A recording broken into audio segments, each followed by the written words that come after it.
Coming up on F'ing Up the Ineffable. You're trying to run from it. Like, Yeah. It's fighting a thought with a thought is what you're usually trying to do. I remember when I was a kid, when I was like between the ages of like, I don't know, 7 and 9, something like that. A lot of stuff happened to me in that period. But anyway, I spent about 2 years undergoing some fairly major foot surgeries where they basically broke all of my long bones and cut both my Achilles tendons and like put screws and bolts and wires and shit in. So I have like, mechanical feet almost. But You're an android. clearly I was 7 years old, Yeah. and the first surgery they basically went whole hog on one foot. And dude, I was wrecked. Like a 7-year-old, you haven't experienced a lot of pain, Right. I had my foot mauled, basically. I was wrecked, and the first thing you learn when you get into those kinds of pain is that you learn pretty quickly, even as a kid, that crying doesn't help. Like, it literally just doesn't help. Like, so very quickly you stop doing that, right? Because that doesn't help. But you're still in the pain, right? And I remember my dad, one of the first things he did was he went downstairs and he bought me a nice sketch pad and a nice pencil because I love to draw. Yep. And he bought me a book on exotic cars because I like cars. Yep. And I think that was the only car book they had down there because he was a hot rodder, so he would have wanted some American muscle. But for whatever reason, he brought me a book on exotic cars. So a book on Lamborghinis and Ferraris mostly. And I tried to read the book, and then I tried to draw the cars. And it was literally fighting a thought with a thought, and it did not work. Yeah. I found out very quickly that does not work. Okay. Yeah. What did work was my aunt giving me a breathing technique that they taught her in La Laz, which is very similar to box breathing. Okay. And that did work. It to some degree. It calmed it down some. Now, what really worked, of course, was morphine. But had I had some of these techniques back then, they would have helped tremendously because a large part of everything is judgment, right? If Hello, everyone. I'm Brian. And I'm Mike. We're experts in some things, such as IT, which we'll probably never discuss. We're published authors with over 20 books. Wait, we are? Which ones did I write? We're musicians who played on albums and TV. And developers who have written software used by literally millions of people. Wait, really? I have? Over the years, we have had in-depth conversations about everything from theoretical physics To the nature of consciousness. to why Marvel is way better than DC. Is it though? And we thought maybe you'd like to listen in. Trust us, we're really interesting people. And smart. And don't forget good looking. And we're effing up the ineffable. And we're back. So this is going to be the second part of a series. So if you haven't listened to the first one, probably good time, not completely necessary. The first one we talked about perception, which sounds like a much simpler subject than it actually is. There are going to be some callbacks to that, but I think you can probably get through what we're going to talk about here without that if you try real hard. Or just listen to us while you're sleeping and maybe it'll just absorb into your brain. Or second screen or whatever. Yeah. Don't pay us any attention whatsoever. I'm sure you'll get through it just fine. If you actually listen to it and try to understand it, we'll see. But what we're going to talk about here is something pretty near and dear to my heart that, as with most things on this show, I am not an expert in, but have done a lot of study about. And it is meditation and mindfulness. And I think the first place I kind of like to start is with a definition. So I kind of want to ask you, what do you think when you think of the terms meditation? And Yeah. I mean, like you, I've done a little bit of, pre-work for this episode, right? But let me I'll tell you what I thought about this a while back. And I think a lot of people look at meditation, especially this way. I think a lot of people see, they think of the person sitting on the floor with their legs crossed going, oh, with their hands in the air. That lotus position. Right. And it's this idea of it being some new age metaphysical or maybe even religious experience kind of thing that some people go through. So there's that, but also there's a lot of people that are, involved. When I say religious, a lot of people will combine meditation with prayer, and they'll talk about how, one of the common things that you hear in Christianity is, being quiet and listening to God. Right.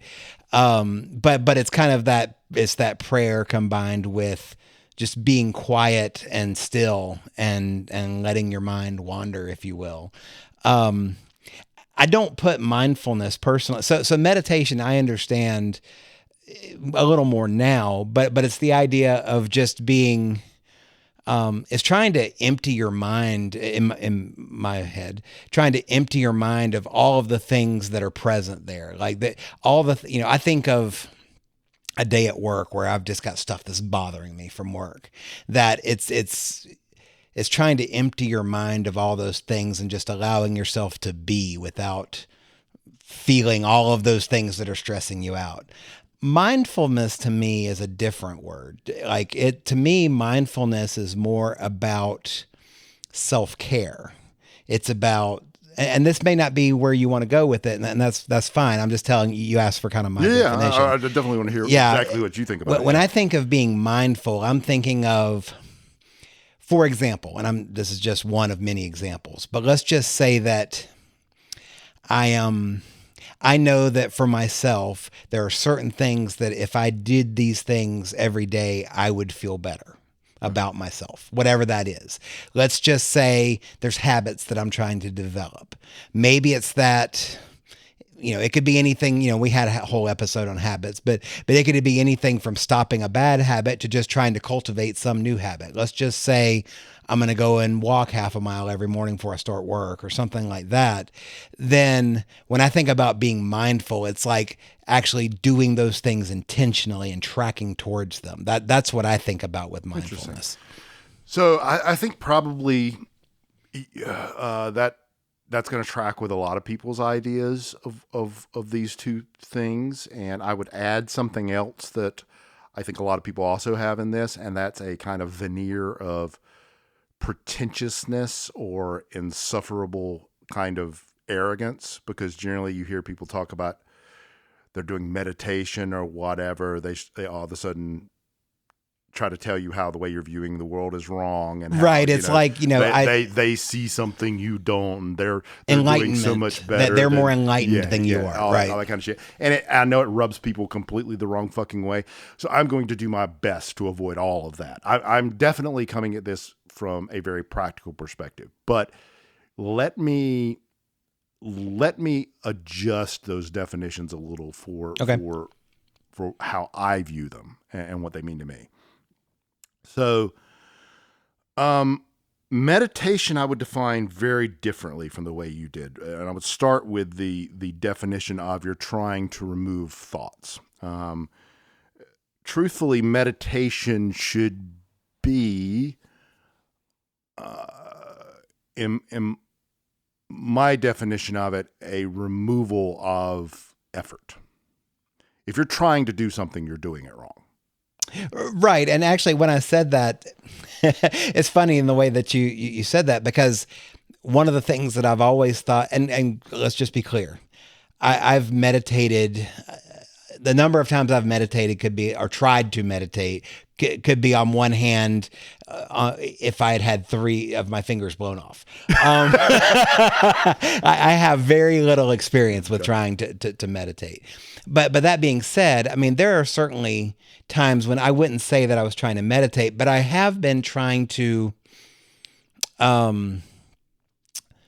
control my thoughts and feelings. If let's say that when I'm feeling very anxious about something, or worried, or other things like that. So that's closer to mindfulness. Okay, and that's great. We'll dig into that. But what I was going to say is that idea of trying to stop thinking about something. I think we've talked about this before, but if I say something about a pink elephant, what's the first thing that pops into your head? It's a pink elephant. And if I say stop thinking about a pink elephant, you're going to think about it. So that idea of, okay, I need to stop worrying about this thing that's making me anxious. It's very hard for me to do that because obviously I've got to bring that thing that's making me anxious to the front of my mind in order to figure out how to control it, to wrangle that emotion, right? So you can feel better about this because that's very hard, actually impossible for anybody to do. You can't do that, okay? But here's the paradox of the whole thing. If you stop trying, it just goes away. So here's what meditation is. Meditation is literally stopping to try to do anything. All you're trying to do is you're trying to see what's there. Okay.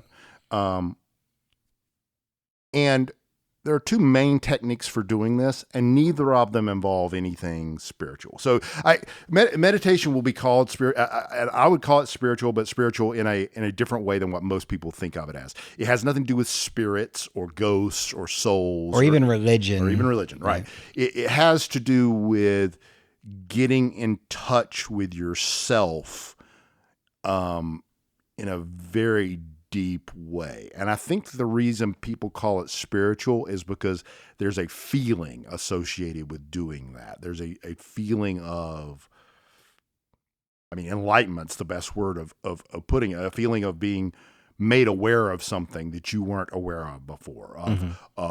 It's like that religious epiphany. Right. It's like that religious feeling of like piercing a veil or something, right? You're seeing through to something that it's going to look like it was previously hidden. It wasn't. It was there all the time. You just weren't paying any attention to it, right? Right. And this is one of the most interesting things about meditation is that it's not like you can very clearly delineate it from inventing something because when you see it, you realize, oh, it was there the whole time. I just didn't recognize it, right? It's kind of like if you've ever been watching a movie and the first time you watched it, you're totally absorbed in it. But like the fifth time you watch it, you happen to notice, oh, wait a minute. There's a character in the background there doing something different. Oh, that sets up something in the future. And I never noticed that before. Right. Or something that popped in my head when you were saying that about something there that you don't notice. In the office that I work in during my day job, they pipe in white noise. Oh, yeah. And like I worked there for years before I realized that they were piping in white noise. And part of the reason is that you got all the other noises of being in an office that's going on, but like you don't notice that there's this subtle shh in the background, right? But they do that because it helps keep other sounds from carrying and it masks stuff from further away so that it gives you a certain level of like privacy in the, a cubicle farm or whatever it is. I didn't notice it was even there until I was there one day on a weekend for work and they didn't have it running because I guess they only do it during normal. Right. You notice the absence. Right. And I walked in there and it was so quiet, like deathly quiet. And I was like, why does it seem so quiet? And it wasn't until I came back like the next Monday after that I was like, there it is. Like finally, it was like I had to have the absence of it to recognize that it was even there. Yeah, I've seen that a lot in music too. Like you'll be listening to somebody do a cover version of a song, and you're like, "This is good, but something's missing," and you're not sure what. Right. Like the one that comes to mind right away is "Black Water" by the Doobie Brothers. Like I listened to that song for years without realizing there's a banjo in it. There's a banjo in that song playing just a steady strumming rhythm of a single chord. But if you remove that banjo, you will notice it immediately. Like you almost never hear it, but when you're going through it. But anyway, so what I'm trying to get at here is that basically what you're trying to do with meditation is you're trying to remove all of your judgments and preconceived notions on everything and just notice what is. So you're not trying not to think. And that is, I think, what everybody thinks when they first start doing Right. it, including me. In fact, I complained to my therapist for a long time. I was like, I can actually achieve no thought. Like, I can get there. But it's not correct. And I'm going to tell you how it's not correct. It feels like jamming a transmission jammed in gear that won't come out of gear. Okay. It's basically you just think, I'm not going to think a thought as hard as you fucking can. Right. Right. Oh, right. And if you can focus on that so fucking hard, you will not think another thought. You can complete, if you're good enough at focusing. But you're trying really hard to not do that. Right. And You're focusing on, so you can't notice anything in that state. You are in a state of complete focus, and that complete focus is a part of meditation. Like there's something to that is something you're kind of trying to achieve, but that is not the way to do it. Like the thrust of meditation is really you're trying to figure out what is actually occurring in your mind in real time. Okay. You're trying to just see it as clearly as you possibly can and not judge it. Okay.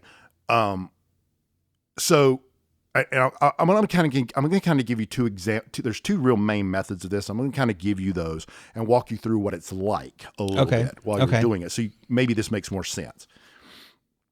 The two primary methods of meditation, I think they're called something like open and closed or like, but whatever they're called, they're the two mechanisms are basically focusing on something or focusing on nothing. Okay.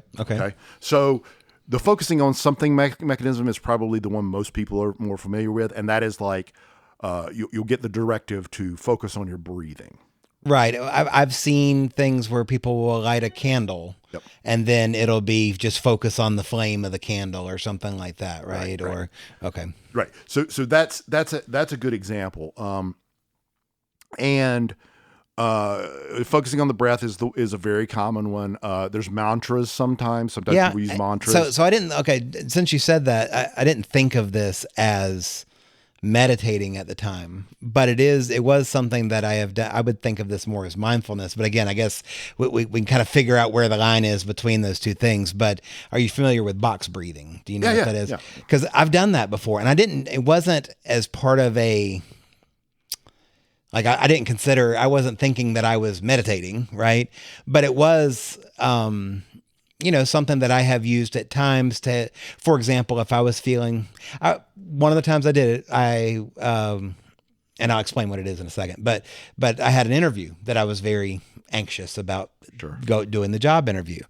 And I could just feel, like, you could just feel it in the pit of your stomach. My heart was beating fast, all that kind of stuff that you feel. So the idea behind box breathing is that essentially, if you think of drawing a square in the air with your finger, then the up is your inhale, and then across the top is you're holding it in, and then the downside is the exhale, and then across the bottom is that you're waiting to inhale again. And you basically, what I've heard is that you count, but for whatever reason, it's just always worked for me that I actually go by my heartbeats. So like I will, inhale for, I've heard 4 or 5. Usually I do 4, but 4 heartbeats, hold it for 4 heartbeats, and then exhale for 4 heartbeats and hold it for 4 heartbeats. And whenever I've done that, you were talking about focusing on your breathing. The holding it in between the inhale and the exhale forces you to focus on your breathing part of it rather than just breathing normally. And it's helped every single time I've ever done that to try to help with anxiety. It helps get my heart rate back down. And I'm literally paying attention not only to my breathing, but also my heart rate, because I'm using that to count. Sure. So that works for 2 reasons. One of the reasons it works to reduce that is just physiologically, when you breathe slower, you reduce your heart rate and it reduces your anxiety and reduces your stress hormones. But secondarily, and this is the important part of meditation, it takes your mind off of whatever it is you're anxious about. Right. The fact of the matter is, as far as I can tell, maybe I'm wrong, maybe other people are different. In my own experience, it appears very clear, well, pretty clear, not completely clear, but pretty clear. It appears pretty clear to me that I can only really focus my attention on one thing at a time. Like if I'm dividing my attention amongst things, it's called dividing my attention for a reason. Right. Because I'm only thinking of one thing at one time, right? It's switching back and forth, maybe very rapidly, just like a computer would do with multiple applications. You know? Right. Anybody that tells you they can multitask well, all they're really saying is that they are switching back and forth very quickly. Yeah, and they're good at that, and I'm pretty good at that myself. Right. But I can recognize by watching what's happening in my mind that it is actually switching. I am actually changing my focus from thing to thing. Okay, and this is an exercise I actually did one time, and this is more about the multitasking part of it. So it's probably a little bit of a rabbit trail. But if you believe that you can multitask better than focusing on a single thing one at a time, here's the test. Okay, you take a piece of paper and you time yourself. And you write the alphabet starting from A to Z down your paper as fast as you can. And when you hit Z, you go back up to the top and you write A to Z again. And you go out and you do it 5 times and time how long it takes you to write the alphabet A to Z. And then you do it again, but instead this time you write 5 A's followed by 5 B's followed by 5 C's. You will write it faster when you do A, B, B, B, B, B. Because you're focusing on one thing at a time rather than having to constantly think and shift between each one of those. You don't have to think about the letter. Right. And I've done that. And I was kind of like, I always kind of knew that, but it was like proof there. I was like, okay, all right, I get it. Yeah. It shows you why multitasking slows you down, right? Yeah. But so anyway, but that technique works for that reason, right? This is actually part of the reason why meditation does the same thing, okay? But that is not the point of meditation, okay? So this is where it's paradoxical, okay? And I'm going to use, breathing is the one that usually starts you with because it's super easy, right? You're just paying attention to your breath, right? So let me kind of walk you through what this is like. When you're doing it, all you're doing is paying attention to your, that's all you should be doing is paying attention to your breath, okay? Okay. So you're trying to feel everything you can feel when you suck in a breath. Feel everything you can feel when you hold it, and feel everything you can feel when you exhale it. All of it. Okay. The little hairs on your arms moving, the way your butt feels in the seat, right? The temperature of the room, right? The breath going past your nostrils or your nose. Like everything you can feel. Try to feel it every single time. Okay. And here's the paradoxical part. That's not what you're actually trying to do at all. Okay. Okay. That just is a training technique. So what you're doing is, here's what's going to happen, and here's why everybody gets frustrated and stops meditation, and this is the point of meditation. Okay. This is the point of it. What happens is you're thinking about your breath, you're thinking about your breath, you're thinking about your breath, thought, right? Right. Some thought comes in. Yeah. All right. And you latch onto it. And you're going to hear this term a lot, attachment. You attach to it. Okay. All right. What I mean by that is that you go, ooh, a thought, right? And you grab it and you ride that motherfucker. Okay. Yeah. Because it's like the thought is so interesting. You must have the thought, and you must follow this thought wherever this thought is going to take you. I kind of imagine like you're walking through the desert, and then all of a sudden there's a tree. It's like the best way I can describe it for me, and your experience might be different. For me, I don't normally see the thoughts actually, right? But it feels like I do. Okay, it's the feeling of seeing something, but I don't actually see it. But there's a thought there, and it's made its presence known. Okay, all right. This is what's so interesting about your mind and how it works and how meditation ties into this. Your reflex when this occurs is to ride the thought. right? Your reflex is to grasp the thought and go down it. We just accept it.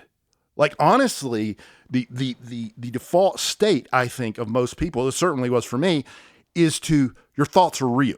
That's the default state. Your thoughts are real, right? Yeah. And true, right?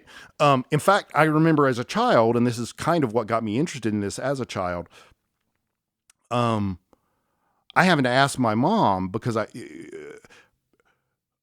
religion makes this really complicated, okay? Because I was told as a child that God would speak to me when I prayed.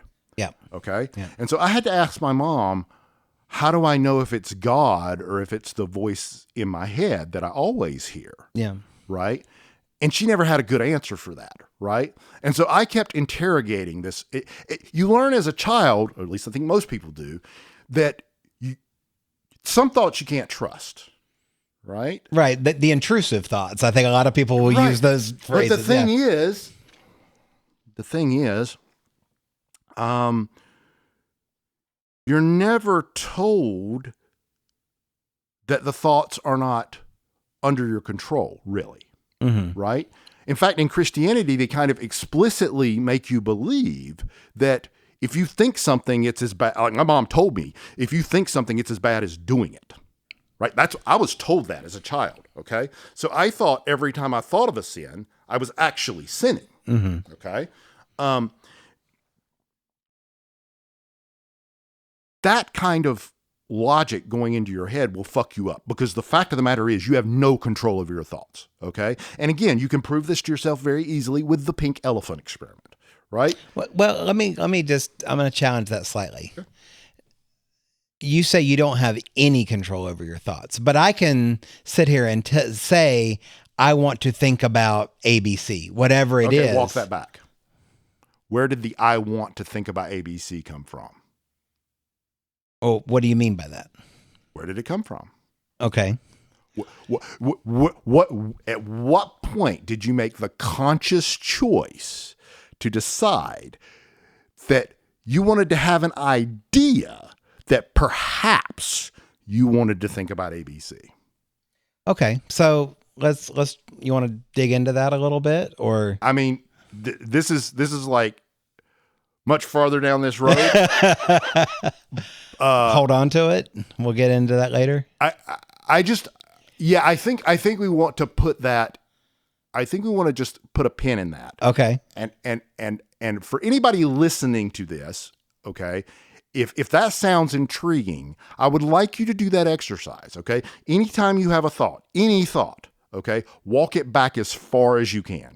Okay. This is really the key to understanding your own mind. Walk every thought back as far as you can. See how far down that rabbit trail you can go. I guarantee you it's going to peter out at some point, and there's some truth at the point it peters out. Yeah. Okay, that you need to understand. It's going to affect everything. But for right now, I'm just going to make the blanket statement. Okay. You don't have control over your thoughts. Okay. You cannot choose which thoughts pop into your head. Okay. You can choose to believe that or disbelieve it. I'm going to show you how you can prove that to yourself. That is the ultimate goal of this whole thing. That is the last episode of this particular series, is proving that to you. Okay. All right. But to get you there, okay, to where you will engage with that honestly and you can understand what I'm talking about. Yeah. I think we have to go through this other stuff. Okay. Okay. Yep. Fair. So something else that came to mind though, as you were talking about meditation and even talking about like understanding those thoughts that pop into your head, in some way it feels like what you're describing as meditation is similar to what a lot of people try to do in order to just like relax to go to sleep at night. You know, when you were talking about focusing on a thing, a lot of people will take something like counting sheep, for example, you know, or, you know, some other, like for lack of a better word, boring thing that they can focus their mind on and get it off of other things in order to allow themselves to relax and fall asleep. And again, that is where the disconnect comes. People think that's the point of meditation. It's not. Okay. Yeah. That is the tool that gets you to the point of meditation. Okay. The point of meditation is noticing the thoughts. All right. So when you think a thought, you're not failing. That's success. Right. Noticing you thought the thought, that's more success. Okay. Okay? Because there's a lot of things going through your head right now that you're probably not even aware of. So noticing that you thought the thought, that's more success. Not engaging with the thought is the level of success you're trying to get to. You're trying to get to the level of success to where you can have an interesting thought pop into your head. You can recognize that it's just a thought and you do not have to engage with it. And then you can make a choice with whether or not you engage with it. Okay. So that's interesting. So let me, I went through, and again, I think this blurs that line between meditation and mindfulness again. So, and I don't know if I don't want to. It's not a hard line anyway. Go ahead. Yeah, right. But it's what I would have considered more mindfulness. But I went through. I've done therapy a couple of times. But this particular instance that I'm talking about, I had gone through some personal stuff that had me in kind of a bad place. And had a lot of negative thoughts, beating myself up over things, just very negative towards myself, that sort of thing. And that was one of the things I talked a lot about in therapy. And one of the techniques that my therapist had shared with me that I thought was really useful sounds very similar to what you're talking about here. And it wasn't necessarily in a meditative state, but it was all about understanding where the thought came from and understanding, like recognizing it, accepting, yes, that thought exists, but understanding it for exactly what it is, which it's a thought that popped up in your own head and you can't attribute it to anyone else or anything else. It's not, you can't like extrapolate all this additional information from it. You just need to recognize it for exactly what it is. And then once you do that, kind of in your mind, you can just like put it in a little box and on the shelf and just say, put that with the rest of them. It's just a thought, Okay, so what you are describing is actually mindfulness. Okay. Yep. But meditation is the tool that gets you mindfulness. Got it. Yeah. Okay. Yep. So meditation is the way you train so that you can be mindful. I guess the best way to explain this, okay, is I'm always trying to be mindful every day. Okay. All the time. Right. I don't succeed very often. Okay. Yeah. I succeed when I succeed, but I don't succeed all that often. Okay.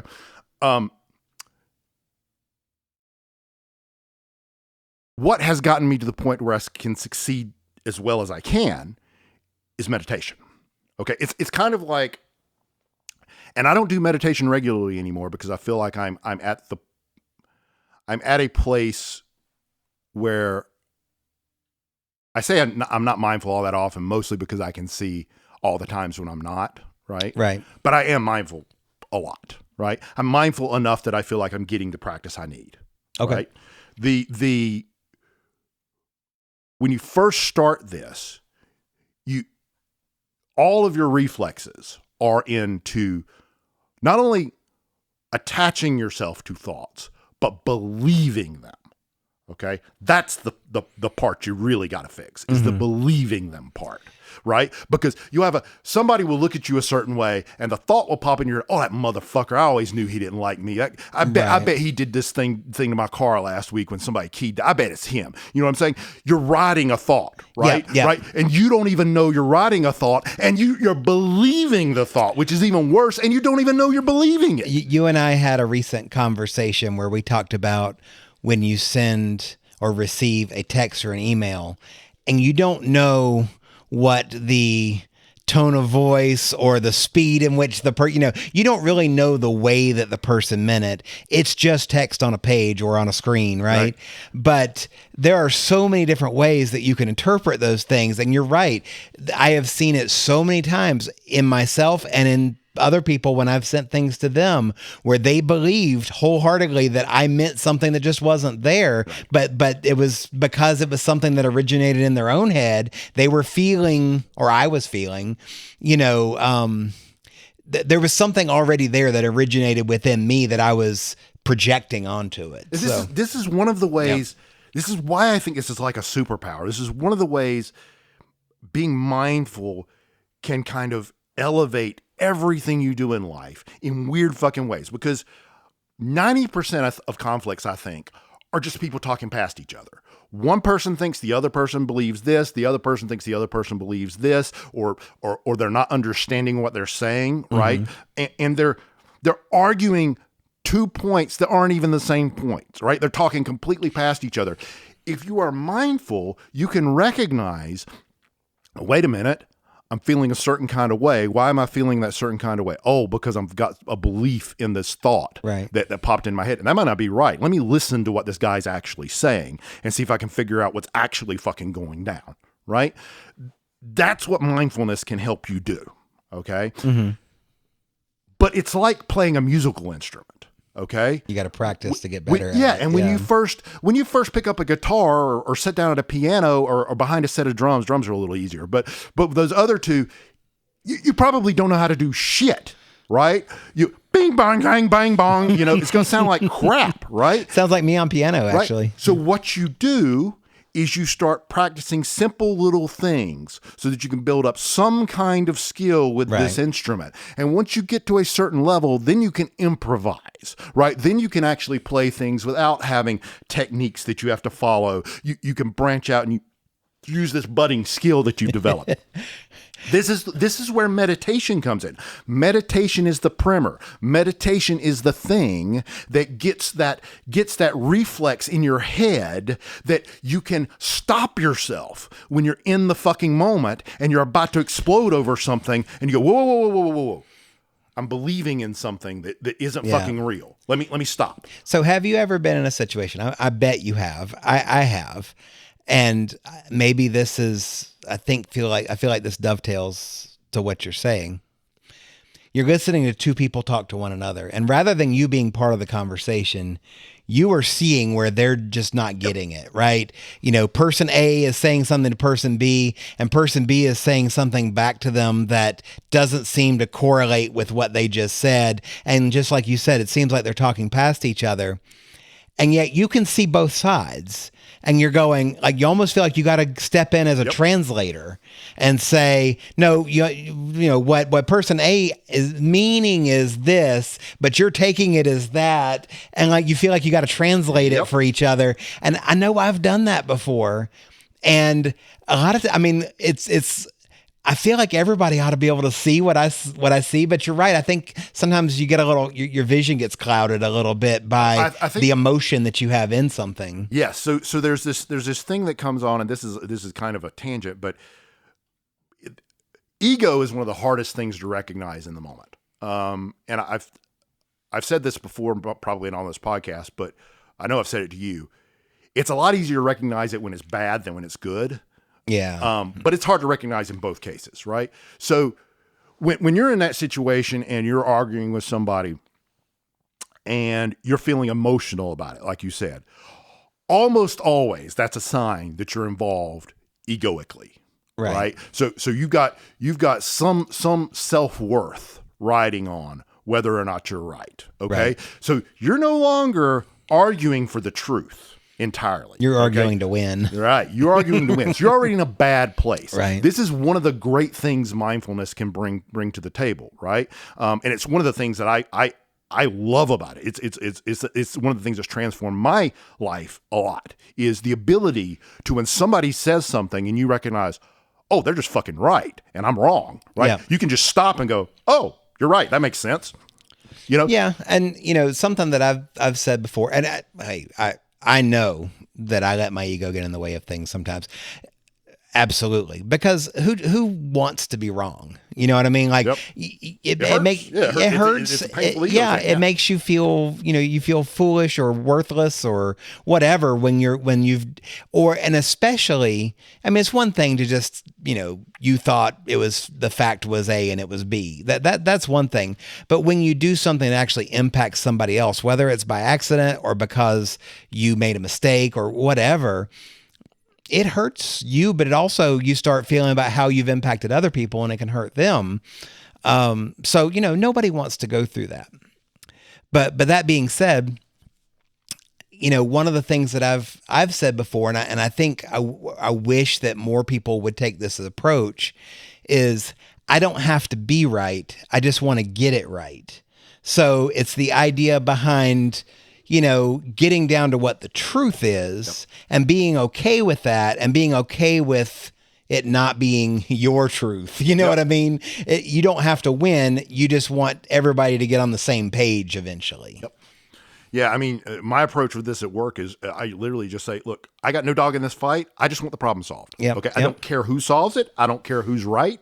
I don't, if I caused it, I want to know about that so I can do better in the future. I don't care. Let's just solve the problem. Right. Yep. And I think people stab themselves in the back a lot of times just because they aren't aware of their own emotions. Like they're not emotionally aware enough of themselves to know why they are reacting in a particular way to something. So I do this a lot, and I know that I have been in relationships in the past where I have really upset the other person because I do this.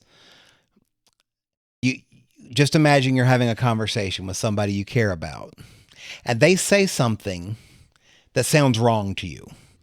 Maybe you already had some other idea, like they said it was A and you thought it was B, or maybe it's just some new fact that you thought, if that was true, I probably would have known it. You know what I mean? Like sometimes you hear those things. Well, every one of us carries around these supercomputers in our pockets now where we can look up literally any fact in the world. And as long as we don't let AI answer us, we'll probably get the right answer. And I got to a point where it's not necessary to go through this. No, I think it's B. No, I think it's A. No, I think it's B. You don't have to do that. Yep. You can just get the answer. Yep. Until you get people who then argue with you about that, which they're well, and that's where I have bothered people before, because it's like, okay, you tell me it's A, I thought it was B. Let me Google it and see what comes up. And when I'm doing that, I don't have an ego about it in those cases. It's like either I'm going to learn something or I'm going to teach something. Right. It's one or the other, and I'm okay with either one of those. Sure. But that other person took it as I should be trusting them, and they're seeing it as it's a failure on their part or on my part, one or the other. I mean, it's emotional, right? And I mean, and that's not just one. I'm not talking about just one person. I have the same problem. Yeah. Now, normally I have historically not given a shit. I'm just being honest. Like it's. If you can't handle being wrong about something, you got way worse problems than I'm going to be able to help you with talking about this particular issue, right? Yeah. But normally what I do now is I put it on them, right? So it's like I think it's A, you think it's B. Why don't you look it up, right? Yeah. And let them look it up, right?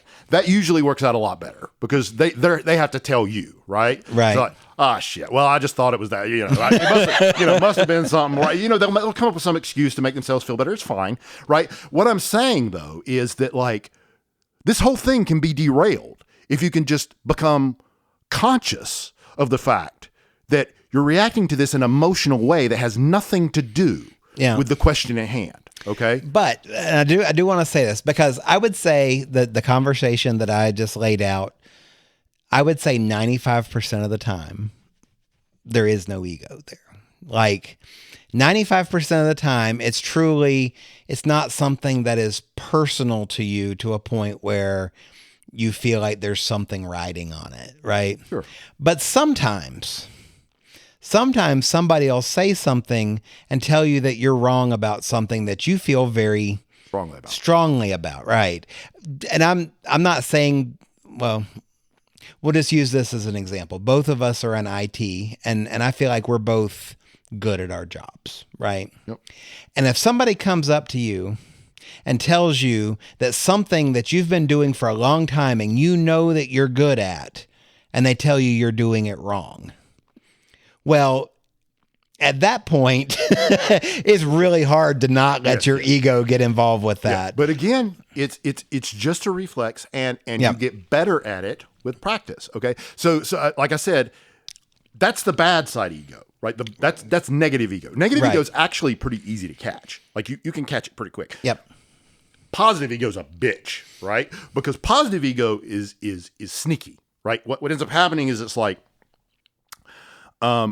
you're at work and you solve a problem that was really hard, and you never really thought you weren't going to solve it, but you solve it and you're proud of yourself for solving it, right? Right. Right. And you go, I'm awesome. That's positive ego. You done fucked up. You just by feeling to feel, you done fucked up. By saying I am awesome, you fucked up. But like, why is that bad? Because that's how you end up developing this inflated idea of who you are. Right, you end up you're still not seeing things clearly. Okay, well, you're conflating the thing you did with who you are. Okay, you can easily say I did a great job here, or this is well done. I've completed this very well, and I'm very proud of what I did here. Yeah, without ever putting that into your self-worth. Okay, fair enough, but. Here's the real problem. I understand there's pushback here. I'm going to tell you, I've seen this far enough to where this is actually my big focus now. I'm trying my best to eliminate my ego, because I have gone through these cycles in my life. Okay. I like most people, I think, have used the social mirror to tell me who I am. Okay. And tell me what my worth is. Yeah. All right. And I'm achievement based. I'm very achievement driven. Okay. So I've done a lot of things in my life, and I've gone to some real big highs. Right. Mm-hmm. There've been times in my life where I thought I'm the fucking man. Like there's nobody at this fucking company who knows his shit better than I do. And I can do whatever the fuck I want. Like right. I'm the man. Right. I've done that multiple times. Okay. And I've had that inflated fucking head, that huge fucking ego, and that huge amount of arrogance. And every single time I've been kicked in the dick, and I have felt the absolute bottom end of that, when your ego bottoms out and you're in the dregs of it and you think I'm worthless and I'm useless and I can't do shit. And I've been there too. I've been there for years at a time, man. So I know how that feels. Okay. I don't want that fucking roller coaster anymore. I want off that fucking ride. I want to know what my worth is every fucking day, with no one telling me that but myself. Okay. And the only way I can figure out to do that is to get rid of this fucking ego. And I'm not relying on this from myself. I'm relying on this from people who I trust, who have gone farther down this road than I have, who also have discovered this, like Seneca or Marcus Aurelius, or, people like that. So do you necessarily have to, like, is ego only coming from external? I mean, because most of the time when you think of ego, I mean, it's a very inside yourself kind of emotion. So that's a good question. Everything comes internally. Nothing comes externally. Okay. So ego is like embarrassment. It's a very weird fucking thing when you really go into it, when you really think about it. Because what ego is your idea of someone else's idea of who you are. Right. Okay. Right? Yep. It makes no fucking sense no matter how you look at it, right? I have no way of ever knowing what you think of me. Okay? Mm-hmm. And honest to God, it's probably better that way. It probably is. No, and honest to God, I shouldn't give a shit. Okay? Yeah. I should have. Well, okay. Hang on. Let me Okay. let me say this out. I should have a solid understanding of my own morality, right? And what I think is right and what I think is wrong. Okay. And a mechanism for evaluating that so that I can make course corrections. Okay. And then I should treat everybody according to that. All right. Yep. And if you don't like my morality, tough shit. Because I'm doing this. There is no guide. There is no right answer. There is no one set answer. I am at a place to where I am making that judgment, right? Because I have decided that there is no one set answer, and the only set answer in the universe, the only objective morality that I can find is that it's basically consequentialism. It's basically that it is better to be in a state to where everybody is fulfilled and living their best life than it is to be in a state where everybody is suffering. And the closer you get to the fulfilled side for everybody, the better off it is. Okay. Now there are hoary moral dilemmas in there. Like there's all kind of weird states. Like Sam Harris goes through this a lot. It's a really good listen. So if you're interested in this, I would suggest checking out the Making Sense podcast. He talks about this a lot. But say, for example, you can have a situation where you say, okay, everybody is at their maximal level of enjoyment, except for to make this happen, we have to have one person who's at their maximum level of suffering. Yeah. Right? Yep. Okay. Well, that's clearly worse than a state in which that person is suffering just a little less. Sure. Right? Which is clearly worse than a state in which nobody's suffering. Right? So yes, there are hoary dilemmas where you can say, well, is it better to make everybody be at the perfect happiness and this one person be suffering horribly, or is it better to elevate this person to somewhere in the middle and reduce everybody else's happiness by a little bit? Like you can make all kind of arguments about that, right? I'm not arguing those cases. No, and I didn't want to go there at all. You're talking about something that's a very big philosophical kind of, I don't know, trolley problem kind of stuff, right? I mean, and whereas I want to bring it down to much more granular, personal kind of, you know what I mean?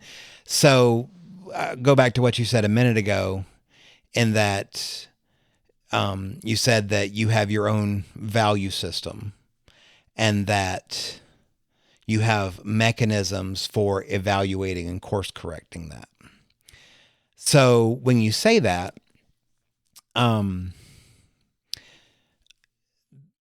we're none of us are perfect, right? So any one person could take that and they have whatever their value system is. And I think if you got granular enough, you would find that every single person on this earth is going to be slightly different. Sure, right? But whatever that is, if you get granular enough, there are some things, and I know I don't want to get into an argument of, what is or isn't moral. Okay. Cause that's subjective in a lot of cases, but there are certain things that I would think the vast majority of mankind would consider immoral. Okay. Let's just take, cold-blooded murder, of an innocent, whatever that means. Sure. Right.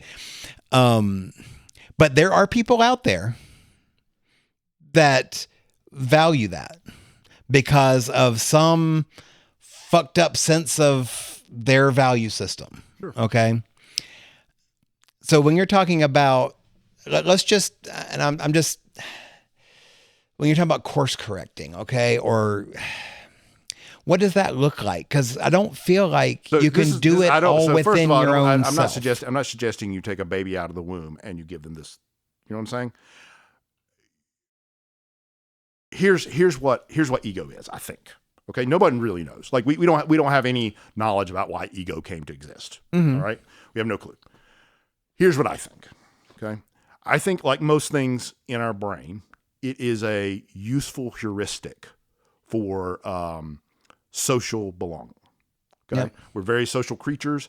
We need to be social creatures because we're not very independent as much as we'd like to be. We're just not. Yeah. So we need to be social creatures. It's very important for us. And the concept of ego, once it's in your brain, is very easy, right? Because it's like when you do something and you notice a reaction from somebody and you do that whole mental math where you're like, I think they think this about me, and you feel bad for that, right? That causes you to course correct. You see? Sure. Okay. But here's my point.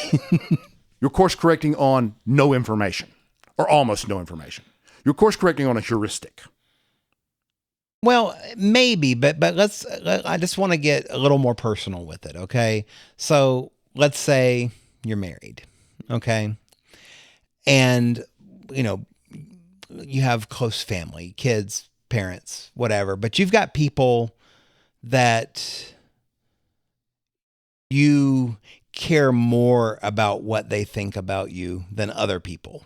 Like you might not really care what the barista at Starbucks thinks about you, but you care a lot more about what your wife thinks about you, that sort of thing. Right? I mean, I do. I'm just now trying to think through whether or not I should. I do. Yeah. That doesn't necessarily mean I should. But so in my mind, when I think about this, I remember being in high school and freshman in high school, and I wanted to be liked, so I felt like I needed to be the kind of person that other people would like me. And I was dating a girl at the time, and she told me, why do you care about that? Why do you care about whether people like you or not? Just be yourself, and the people who like you for who you are, like her, will like you anyway. And you don't, and you don't have to try so hard. Yep. And I listened to that, and I started being much more myself after that, not trying so hard to be somebody that everybody would like, whatever that is. Yeah. But I listened to that from her because I cared a lot more about what she thought than I would have just some random person that had come up and said that to me. Okay. Now, what if she had said, you're still not very likable. You got to try much, much harder. She could have said that just as easily. She could have. You're right. And sent you down the entirely wrong path. Because actually, I think that's the right path. Being yourself is the right path. And it is the right path precisely for that reason. Because the magic of you is in the uniqueness of you. Right. But I do. So you're right. She could have said that. I think I would have been offended. Right.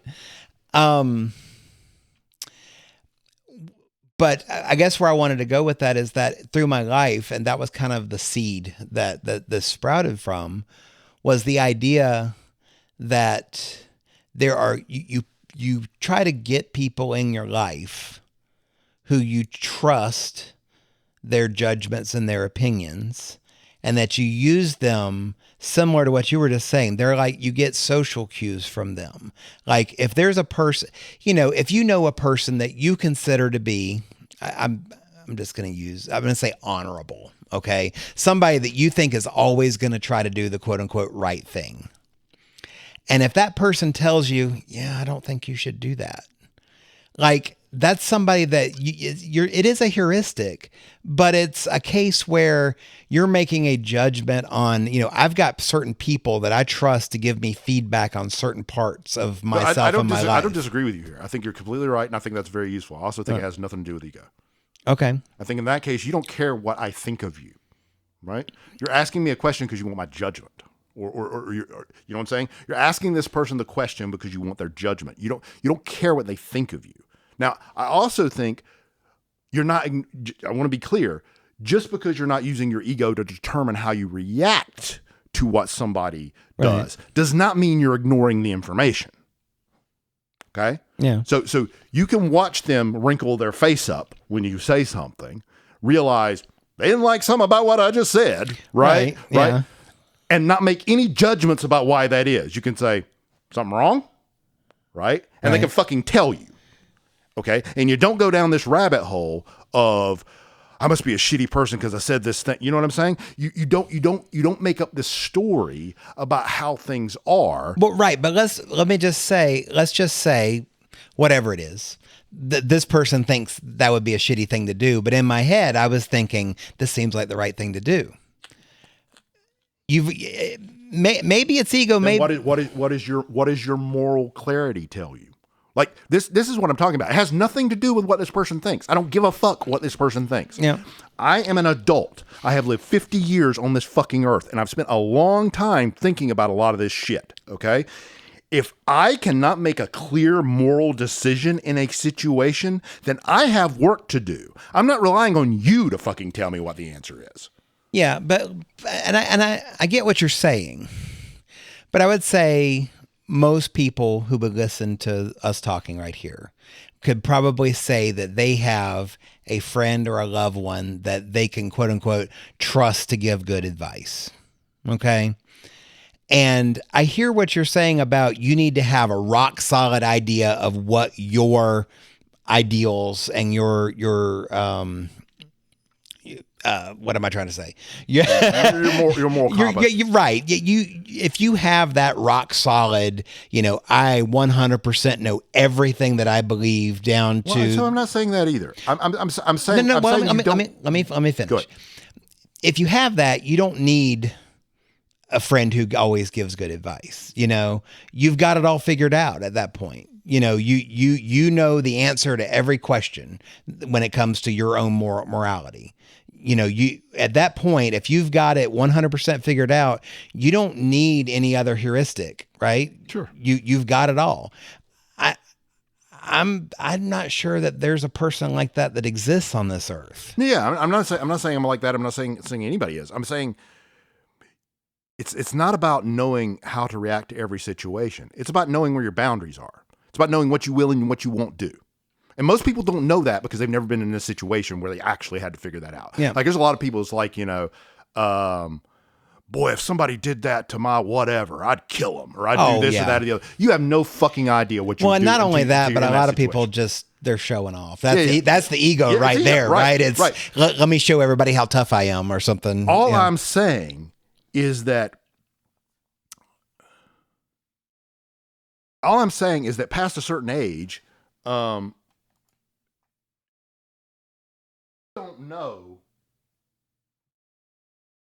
you don't know past a certain age, you don't know, if you don't know how you're going to react to things, that's work you need to do.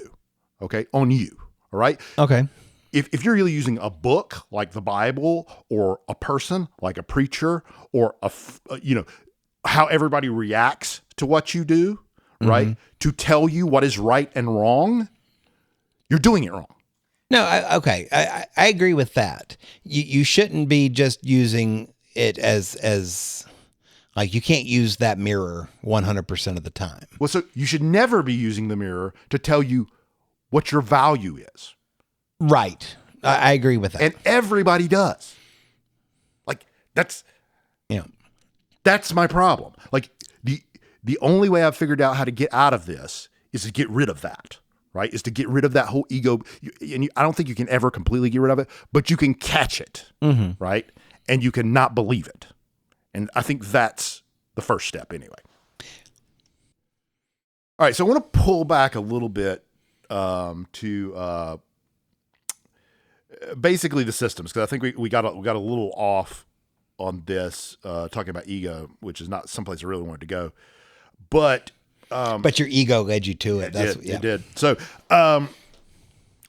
open and closed. Okay. So we've talked a little about closed systems. Closed systems is or closed meditation systems is when you're focused on something and the goal is stated to you to focus on the thing. Right. But the real goal is not that. The real goal is to see your thoughts. Now it's almost like a byproduct of you doing the other thing. Yes. Now I do need to state something here just so we're very clear.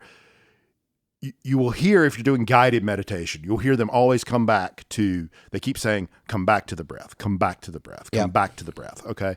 They keep saying that because that is your cue to be mindful. Okay. So it's like they're trying to remind you because you'll get lost. Like you'll see a thought and you'll grab it and you'll write it, right? And you'll write it for a little while, not even realize you're writing it. Yeah. And then they'll say, come back to the breath. And you'll be like, oh fuck, and so you'll think about the breath again. Yeah. Right? So let me ask a question about that, because a lot of people will equate or not equate, but combine like meditation or mindfulness with something like yoga. Okay. Right. And I've actually done yoga some. I started to say a good bit. That's obviously subjective, but I've. Can you downward dog, Michael? I can downward dog. Oh, okay. But I've been through yoga, and if yoga is one of those things where if you've never tried it, you think it's easy. And then once you've actually tried real, yoga, you realize it's not nearly as easy as it looks. And it just is. And a lot of the positions that you will hold, you're putting a lot of stress in joints and muscles that you're not normally stressing. Yep. And when you're talking about focusing on the breath and all those things and coming back to the breath, I've literally heard yoga instructors, whether on YouTube or whatever, use those exact same terms with that, because they want you to, they're trying. And I know this is something, I don't know if you're planning on going into this today or not, but we've talked about, when you're feeling things, a lot of what you think about it is placing judgments on the actual things you're feeling rather than just experiencing them for what they are. And one of the things that, and I'll link this series. I don't know if anybody ever does yoga or wants to do it, but it's actually a really good one that I'll link on there. The instructor's name is Adrian. But she will talk about, instead of talking about feeling pain from something, she'll always refer to it as feel the energy flowing through, blah, blah, blah. You know what I mean? You realize pretty quickly that that's just a euphemism for pain. But it's reframing it in a way so that you're not judging it as a bad thing. Yep. And you feel a lot of that. There's a lot of strain in a lot of places if you're not used to yoga, but it absolutely is kind of a judgment. But you find yourself, what you're focusing on matters. Yep. So like you're talking about, they say all the time, focus on the breath, because I always took it as trying to distract yourself from the pain, but it's not really distracting as much as it is just, you're trying to run from it. Like, it's fighting a thought with a thought is what you're usually trying to do. I remember when I was a kid, when I was like between the ages of 7 and 9, something like that. A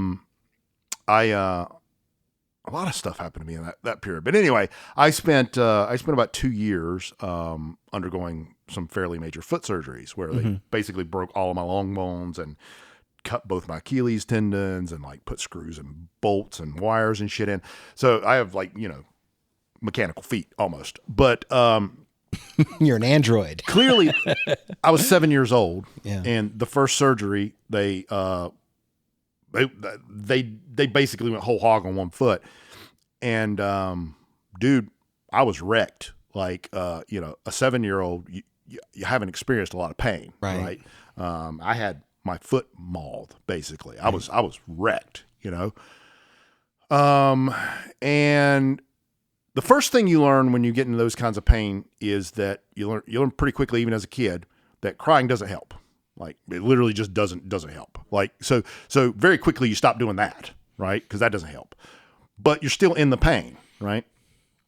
And I remember my dad, one of the first things he did was he went downstairs and he bought me a nice sketch pad and a nice pencil because I love to draw. Yep. And he bought me a book on exotic cars because I like cars. Yep. And I think that was the only car book they had down there because he was a hot rodder, so he would have wanted some American muscle.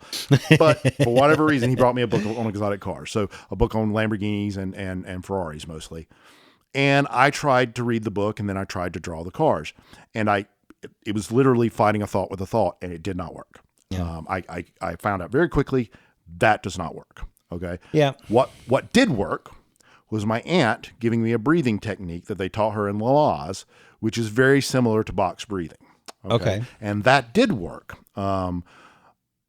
It to some degree. It calmed it down some. Now, what really worked, of course, was morphine. But but had I had some of these techniques back then, they would have helped tremendously because a large part of everything is judgment, right? If you, this is a very simple test you can do on your own with absolutely no danger to anyone. The next time it's fairly cold, go outside without a coat. And at first, judge it like you normally would, right? Just, fuck, it's cold, and you shiver and you hold yourself and all that kind of stuff. And then flip it. Just stop and go, I'm just going to concentrate on what I'm actually feeling. I'm not going to make any statements to myself about what it is. I'm not going to say it's cold. I'm not going to say it's hot. I'm just going to feel these sensations, right? Not only will you experience something different, you will find that physiological signs change, okay? It controls your body. Your mind controls your body, okay? To some degree, okay? Well, it's like that there are people that have techniques for, lowering their own blood pressure or slowing their heart rate to really slow. Yep. I mean, they're monks or something that can like drop their heart rate down to like 10 beats a minute or something like that. And there's monks that they can increase their body temperature. They've been shown. There's video evidence of this. Of them, there's a monastery. I think it's in Japan, where it's right by a really cold stream, like a almost freezing stream. Yeah. And the monks will go sit under the stream for a little bit, and then they'll come out. And when they come out, they can make the water steam off of them. Oh wow! With the ability to increase their temperature. And so they've shown normal people getting in this, and then monks going into this is not the same, right? So, but I mean, even beyond that, the mental difference is enough. Mm-hmm. Like the mental difference is enough for you to notice pretty much immediately that this is very different. This is a very different experience. And it's just about how you interpret the experience. Another thing you can do again is you can go into something that is not really going to hurt. It's maybe a little hurt, a little pain, but not bad. Maybe when they take your blood or something and they do the thing where they pierce your finger to check your hematocrit levels. My favorite one is sticking my tongue to a 9-volt battery. Oh, there you go. Yeah. Okay. If you approach that first by thinking about just how bad it's going to fucking hurt and just how much pain you're going to be under, and what if something goes way wrong and it goes too far in, or the battery's got too much of a charge or whatever, if you can convince yourself to be afraid of it and then do it, you absolutely will experience more pain. Oh yeah. I mean, you think about most kids that are getting a shot, for the first time or first few times, and they're literally being stabbed with this needle, and they're like, that's going to hurt. That's going to be awful. And they don't have a lot of experience with it either. So it obviously is scary, but because they're afraid of it, then they will experience it as being worse than it really is. But, how many times have you seen where it's like you go 1, 2, and then you go in the shop before you get to 3, or, it's like, hey, look over there. And then you do it in their shoulder when they're not looking or whatever. And it's like, that's it. Yep. That was even it. The technique of just like, I've noticed this, they didn't do this when I was a kid. They do it now, where they'll pinch your skin really hard right before they jam the needle in. Yeah. Right. You're so concentrated on the pinch, you don't even notice the needle. Yeah. Right. Yeah. Right. There's lots of techniques of doing this, which basically just involve keeping you from judging the thing. Yeah. Before you have the thing. But let me get back, because we got off again on open versus closed. Okay, so that's closed. Closed is basically it's a side effect, right? And the point of closed, the reason it's called a meditation practice, is to give you practice in recognizing that you have been captured by a thought, that you have attached yourself to a thought, and recognizing that in the moment and being able to pull yourself out of it and view the thought with a detachment and a lack of judgment. Okay. Yep. More open meditation styles are things like walking meditation, or just kind of like what you do in your daily mindfulness practice, where you can just recognize in a moment, right, that I have thoughts running through my head, and I'm viewing those thoughts dispassionately, and I'm just letting them flow, right? You can do that at any time. Like, once you understand the technique and what you're trying to do, you can take any moment of any day and just watch thoughts go through your head. Mm-hmm. You can do better than that, actually. You can. There's a phrase, right? That. And I'm going to paraphrase it, because otherwise I'm going to butcher it probably. But the quote is, if you cannot be happy sitting alone in a room, you cannot be happy. Okay. Okay. And basically it's if you can control your mind, you can be happy at any time. And if you can't control your mind, you can't be happy. Like you're waiting on something else to make you happy, which is never going to happen. It's fleeting. It cannot stay. And that is one of the things you have to realize, is that you are in control of this. Like, you want to be happy, you want to feel joy, all you have to do is think of someone that you love more than life itself being happy, and you will have joy. Anytime you want joy, you can partake of it. Okay? Anytime. You can just do that. You can just reach out and grab it. All you have to do is be mindful of it. Be mindful of the capability of doing that. That is the hard part. That is the whole reason you meditate, is so that when you get in that situation where you're where you have one of those days where you're like, nothing matters and nothing is important and nothing's good, and I just feel nihilistic, and I feel like why don't I just disappear? When you're having one of those days, if you're mindful about it, you can go, I really love my son, and I can just imagine him getting, him meeting the love of his life, or him getting that promotion he wanted, or him finding out he's going to be a father, and the joy that floods through him. And I can immediately feel better, if I can just remember to do it. Yeah. So how is that not trying to cover up one thought with another thought, like you were talking about earlier, though? So thoughts are not the enemy. Okay. The trick is being wise enough to attach to the thoughts that are positive or that are useful or that are good. Yeah. Okay. Okay. What you don't want to do is to be captured by the things that serve no purpose. I'll give you an example. Here's a very common one.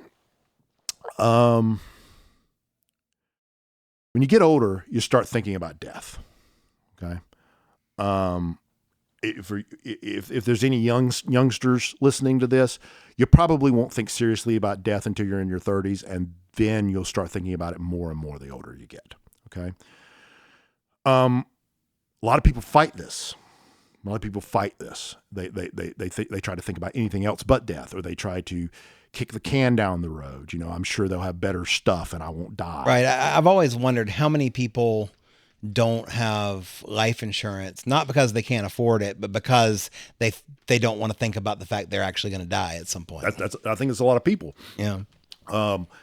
And I mean, I was in this camp for a very long time. Back when I was in California, I told you I was on Team Never Die. I was going for, upload me into the Matrix or whatever the hell you have to do, but I don't want to die. Right. Yeah. I still don't want to die. Right. But I don't approach it the same way anymore.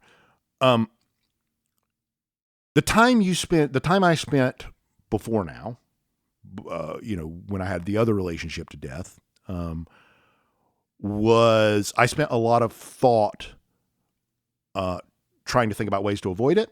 Mm-hmm. And then other thought trying to basically avoid thinking about it. Right. It popped into my head, and if I couldn't convince myself that I was going to live forever, then I needed to find something else to think about and push that to the side. Right. That stuff doesn't go away. Okay. This is one thing I think everybody needs to realize. Nothing goes away. It's all in there. Okay. It doesn't go away. You have to deal with it. You have to address it. If you don't, it's going to come out in some other way that's going to be just as bad, if not worse. Okay. And just to that point, I was talking earlier about, dealing with negative thoughts with therapy.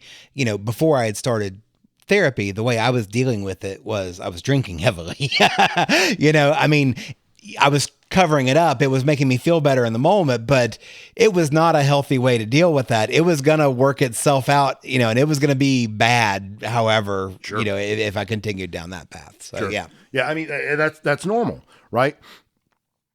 That's because you are refusing to attach with this one thought. So you're attaching yourself with a whole bunch of other thoughts, right? Yeah. Attaching yourself to the thought of your own mortality is an extremely positive thing to do. Okay. It hurts. It's not fun. It's very scary, but it's true. And it's recognizing it is. It's very important. I posted this a while ago, but if you let it, if you fully embrace this, it will do a lot of the work into making you into a better human. Okay. And it does that just very simply. When you realize I'm going to die, nothing is going to stop me from dying. There's no amount of accomplishment. There's no amount of money. There's no amount of fame. Nothing stops me from dying. And 1,000 years from now, no one will ever know who the fuck I was. Okay? If you can embrace that, all right, you already have put everything in your life in very stark perspective. Yeah. Right? You realize, wait a minute, I've only got so many years on this earth. Right? I'm already however many I am through it. Right? Mm-hmm. What is it that I really want to spend my time and effort on? And is it what I'm doing right now? Yeah. That alone will help you tremendously. You immediately will start rejecting bullshit that you used to just accept, right? Like, somebody tells you, you have to do this thing this way. Why the fuck would I do that? Like, why do I have to listen to you tell me I'm living this life one fucking time? Okay. Thank you very much, but I'll figure out the best way to do this thing. I'm not going to do it just because that's the way we did it all the time, just because you can't think of a better way of doing it. Maybe I've got a better way. I'm going to see if I can figure that out, or, you quit worrying about, like, this is one of the reasons I try very hard not to worry about what people think of me. Why would I give a shit what people think of me? Either I am improving people's lives that are around me, or I'm fucking not. Yeah. And if I'm improving your life, it does not fucking matter what you think of me. I am improving your life. Okay. I'm doing something intrinsically positive to the world. Something that I noticed, and I don't think I know that I have not gone through the level of study and thought that you've put into this. So there's no equality there. But I know that I've had thoughts a lot where I'll look at something that I'm doing. Let's just say, this as a stark example. You find yourself scrolling through some social media page, and they're so addictive in certain ways that you find yourself 30 minutes, an hour. You've been sitting there just going through whatever. Some people a lot more than that, but let's just leave it there. But I'll find myself like questioning how I'm spending my time. I love playing video games. You and I talked a lot about video games at different times. And there are some games that I've put many, many, many hours into. But I'll find myself sometimes like really questioning, okay, what is that really how I should have been spending my time? Sure. One thing that I think is important though is that there's no part of what you were saying that says, for example, entertaining yourself is bad, right? And you're not trying to preach towards every moment that you're alive, you should be trying to better somebody else's life or something like that. I know you're not trying to say that, but I'm trying to frame the reference here. Or you know what I mean? Yeah. But I think what you're trying to say is that by being mindful and understanding, for example, your own mortality, then you can better prioritize how you spend your time. And maybe some of that is, and I go back to, and I know we talked about this in another episode, but one of the books that kind of changed my life was 7 Habits of Highly Effective People. But the 7th habit is sharpen the saw, whether that be through rest or recuperation or, learning new things or something like that. But it is an important habit you don't always have to go wide open, full throttle 100% of the time. Sometimes you have to take time to recharge, just like your phone.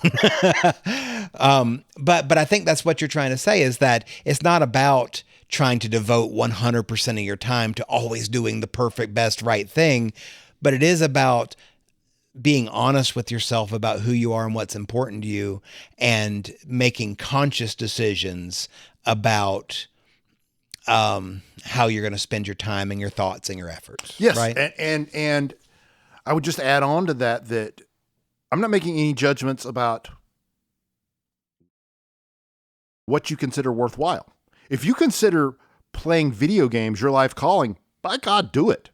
I'm not making any judgments on that. Like, how is that any better or worse than any fucking other thing you could do? I mean, seriously, we live in a universe of, that is so vast, we can't even comprehend it. And we're tiny little specks on a tiny little planet floating around a fairly normal star. Yeah. Like, nothing fucking matters, okay? Objectively, all right? You have to decide in your own life what is meaningful to you. And I'm not saying what I think is meaningful is better. I am saying I can make a case for trying to reach a state in which all people are fulfilled is better.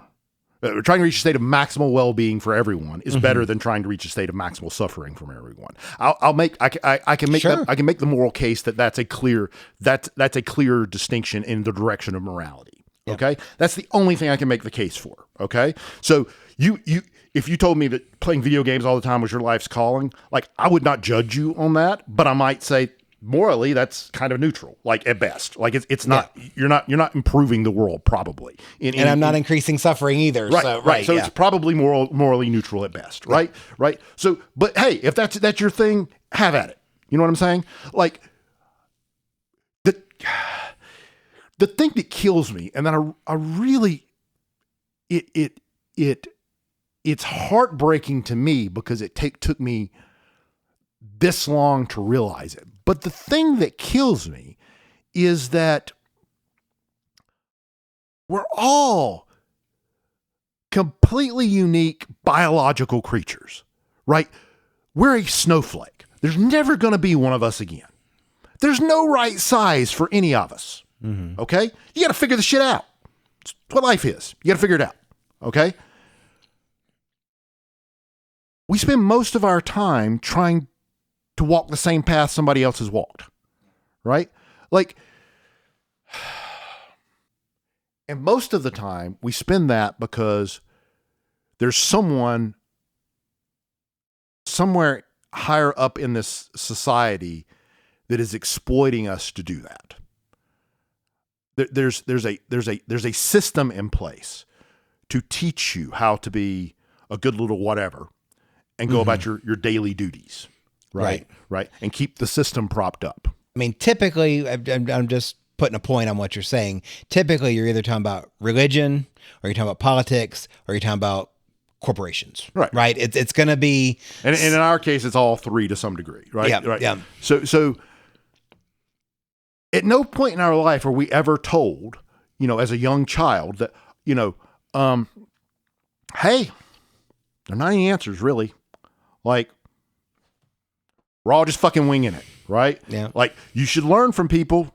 You're doing this once, so there's pretty big risk of fucking up badly one time. You don't want to do that, right? Yeah. But fuck, man, your life is your own. Why are you letting people tell you how to live it? Right. And again, I'm not saying no guardrails. I'm not saying you should take the moment a child is hatched. You should put them in the field and let them do whatever the fuck they want. I'm not saying that. There's a role for parents. There's a role for a village. There's a role for education, right? But we are entirely too dogmatic about what we teach. We act as if there's no other way to do this shit. Like capitalism. We act like capitalism is the only way you can make this shit work. Bro, this shit hadn't existed for that fucking long. Like, capitalism's maybe 2,000 years old. Maybe. Yeah. You know what I'm saying? Yep. Like, it's brand new. Like, there's better ways of doing this. Maybe. Like, maybe we should think about that a little. Yeah. So, long fucking off tangent. Well, but just to bring it back for a minute, when you're talking about people that, most people I think that are going to have people that are in some position of power or authority over them that's going to influence their lives. That could be their preacher, that can be their boss, that can be parents, that can be, if they are, it could be the coach of their favorite football team, right? Whoever. Yep. But there are, a lot of people that will abdicate their thinking, their moral choices, whatever those are, to that higher authority, and then never pay attention to them whatsoever. And I think and I agree with you completely here, but I think part of what you're saying is that if more people took the time to understand their thoughts through meditation, through, just recognizing the thoughts that are there and putting them up against their own ideals and understanding where things stand without that exterior influence, but actually, really take responsibility for what they think, what they believe in, what they know and how they feel about it, then more people, we'd have a better society because more people would actually be, I don't want to use the word enlightened because that sounds, I don't know, it feels very new agey, but I would say most people right now are unconscious. Like that's literally the word I think of when I see some of these kinds of behaviors. Yeah. Like, and I, I put myself in this category too. I still do things unconsciously too. It's I think everybody does. Most of your day is spent unconscious.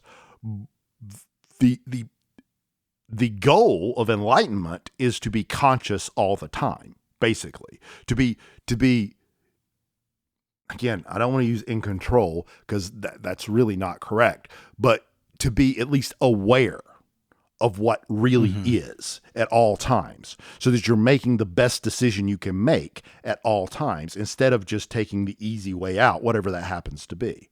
And the problem with this, I think the problem with people not understanding their emotions is such an insidious thing, because it's like one of the first things I noticed was in teaching is how this works, because everybody's probably aware of this. We have an entire society now. It's not just kids. We have an entire society now of people who are kind of afraid to do anything without finding instructions on how to do it. Right. So it's like, and I'm not saying this is not a smart thing to do. Like, we do live in a society where you can literally go on YouTube and figure out how to do any kind of thing, right? Yeah. So I'm not saying don't do your research, but I'm also saying don't be paralyzed just because you can't find somebody that's done it before, right? Yep. But the reason that is, where that comes from, is because people are basically, they have the ability to solve problems independently beaten out of them as a small child. Like, when you're a small child, you watch any small child, they know how to learn intrinsically. Okay. They will ask you 1,000 fucking questions, right? Why is the sky blue? Well, because of the content of the molecules of the different, well, what's a molecule? Well, a molecule is, you know what I'm saying? Yep. After about 6 of these questions, okay, you either reach the end of your patience or the end of your knowledge, okay? And when that happens, the most common reaction from a parent or a grandparent or a care provider. Just go away. Yes. Yeah. Is go do something else. And where does that come from? It comes from fucking ego. It comes from you going, I don't know the answer to this fucking question. Why does this kid keep pestering me? Now I'm gonna look stupid in front of this fucking kid. I'm just stop answering. Why are you asking so many questions? You know what I'm saying? That's where it comes from, and you're not even fucking aware of it. You have not thought about that once in your life. That's why you did that. You know? Well, and you were just talking about going through the day unconscious, and I let my brain kind of wander on that for a minute, because I mean, got attached. Well, right. That's right. I mean, obviously you don't mean like physically unconscious, no, of course but you're talking about you're thinking and doing things without thinking about why you're thinking about those things and doing those things. Right. You're just automatically doing whatever. It's like you're on autopilot, or it's like you have your car on cruise control. So, I have a car that has the adaptive cruise control on it, right? So you turn it on, you're on the interstate, you set it, and you start coming up on a slower car, might only be a little bit slower than you, and your car slows down and matches the speed of the car in front of you. Like, I don't know how many times I've done this, but like, I don't even notice it at first. Like, you know, I kind of look up and realize that I'm going 5 miles an hour slower than I thought I was. Right. And I'm following this car, but you know, at whatever the distance is. And I'm like, oh, I should go around him, you know, but like, it completely happens without you even knowing it sometimes, if it's not obvious, like you're coming up on, you know, somebody doing 35 on the interstate, you know. Right. And I kind of thought about it that way in terms of like what we do and you know, with anything. Like I feel like we have a set of, for lack of a better term, we have this algorithm in our head of when A happens, you do B, right? And there's lots of those that's there, you know, it's, you know, I bet there are people, I bet I do it, where I might go through an entire day where I haven't really, trying to figure out how to say this. Like, obviously I'm thinking about things, I'm doing things throughout the day, through the work day, whatever. But when you go through that day, like as far as questioning why I thought or did the thing that I did, I've probably got entire days that I go through that hasn't happened. Yep. And okay, one of the things that I have to do at work is if something goes wrong, and I'm in technology, I'm going to leave this a little vague on purpose, but if something goes wrong, then I have to do a root cause analysis, right? Typically, fixing something that goes wrong goes something like this. You end impact first, and then you figure out what the actual problem is, and you fix the problem. And then you go through and do root cause, where you figure out how the problem started from the first point and what can you do next time to keep it from ever happening again, right? And that forces you to go back and start thinking about why you did the things that you did, or why somebody else did. And, you know, in many cases, you know, you're working with some team of people that, you know, that worked on something, but it's like, it kind of feels like that. It's like you're doing this root cause analysis kind of in the moment of, you know, it's not just that I thought this thing, but why did I think this thing, or why did I do that thing? Exactly. Yeah. That's exactly it. So, yeah. I mean, I don't want to go too far down because I really like to have, I can talk about this, but it's really so much better if you can see it and discover it for yourself. Yeah.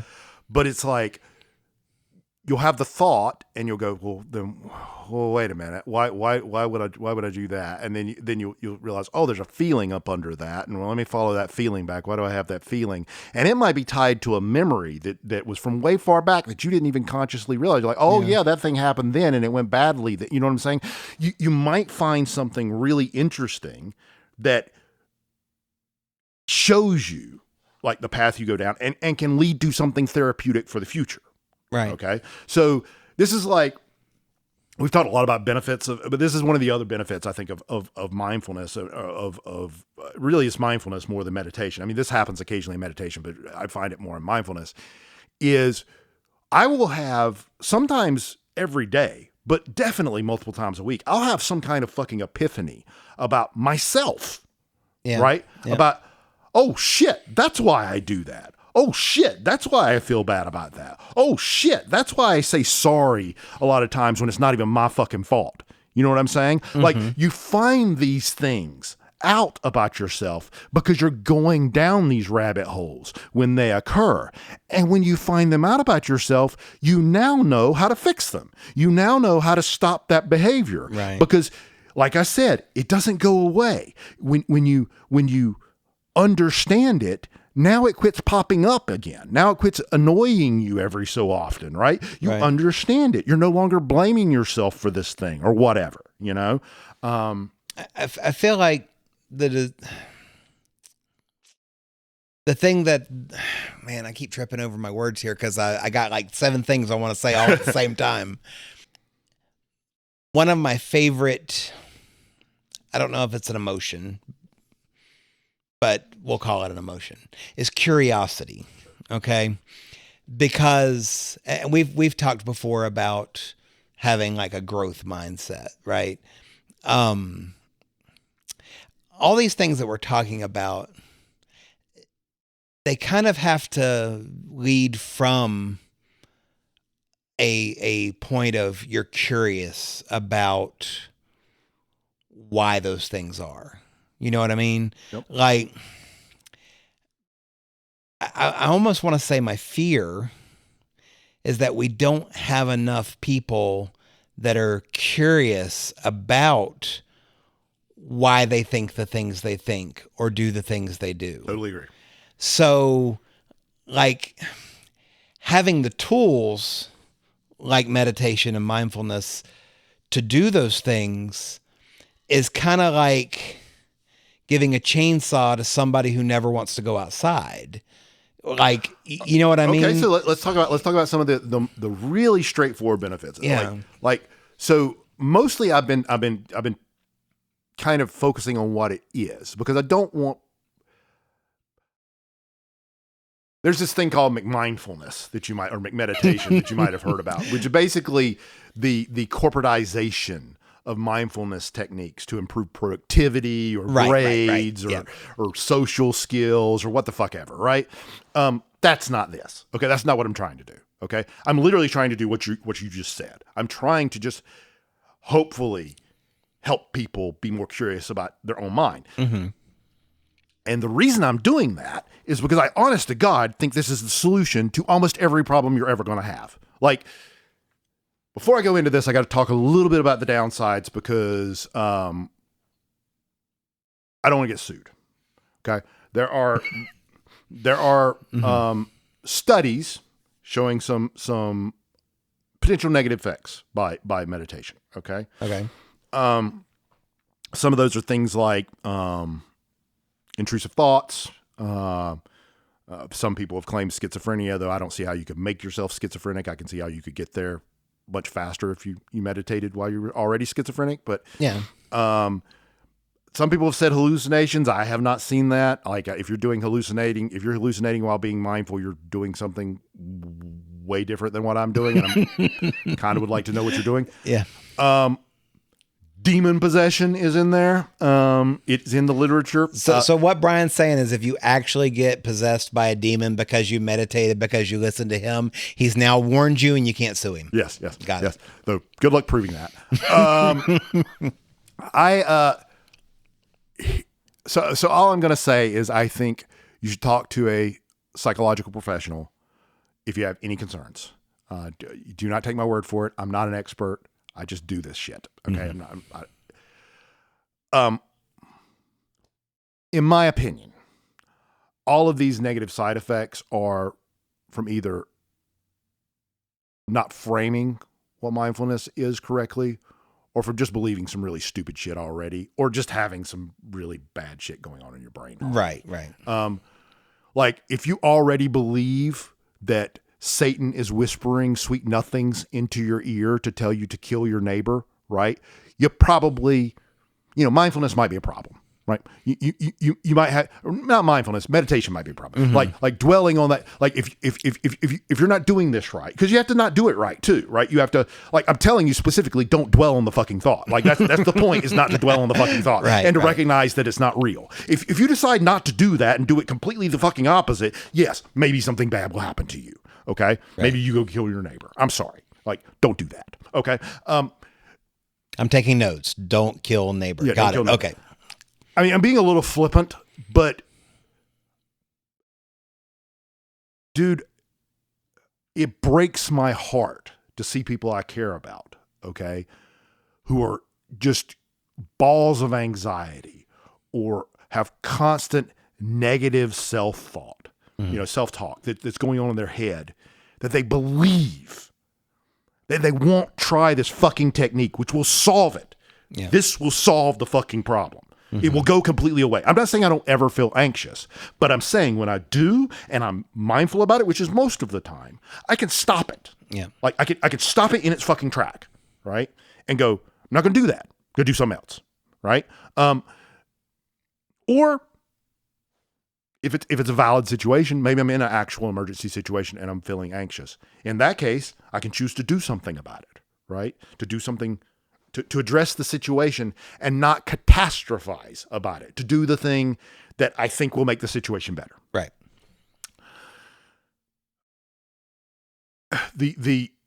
If you're depressed, it can help you with depression. That's why I started. Okay. You want to know why I started with all this? I started with probably mindfulness. I mean, I've always been very curious about my mind, to your point. I've always been, I think I told you 35 years ago, maybe, that I thought about things in circles because I tend to not go straight to the solution. I kind of try to figure out what all the solutions are before I drill in on the one I'm going to use. So I've always been one of those people and like I said, when I was very, very young, I thought about this because my mom fucking basically made me to by telling me that, my thoughts were sins too. And now I had to figure out what came from God and, what was, anyway. So I've always been interested and curious at it, but like 15 years ago, I first recognized the ability of mindfulness because I like I said, I read that story about that Vietnamese monk who set himself on fire, and I thought that's a fucking superpower, and I started really thinking about it then, and then I recognized in myself one day that I was driving along, and I think the phrase I used when someone cut me off was, "I'm going to pull over and beat you to death with a fucking tire iron," right? And I'm screaming at it, spittle flying from my mouth as I'm screaming this.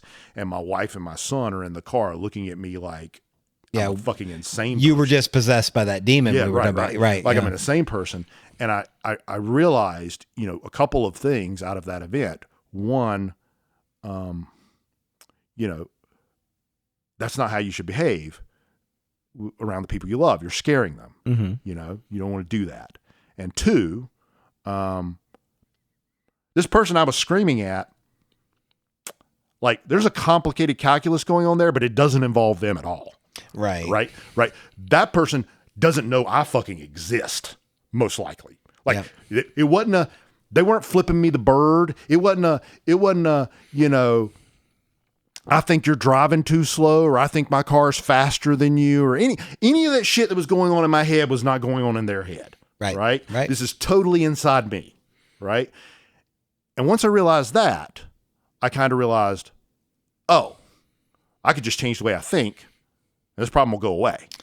Yeah. I remember with my kids, kind of giving them the advice or talking to them when somebody would be kind of acting like a bully at school, or, other things, where, telling them about how when somebody takes those kinds of actions, it's usually more about them than it is about you. And I think that's kind of what you're saying, except for in the reverse, and that I'm not saying you were a bully, but that,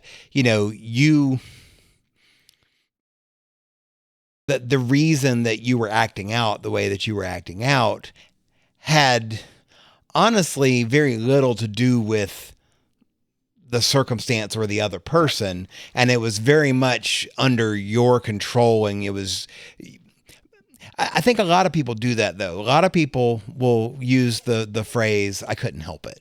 Right. They will, they're right, but well, we'll get to free will in a couple more episodes, I think. But people will, they will use that to describe, how they reacted in a situation. I couldn't help it. I had to do blah, blah, blah, whatever it is, right?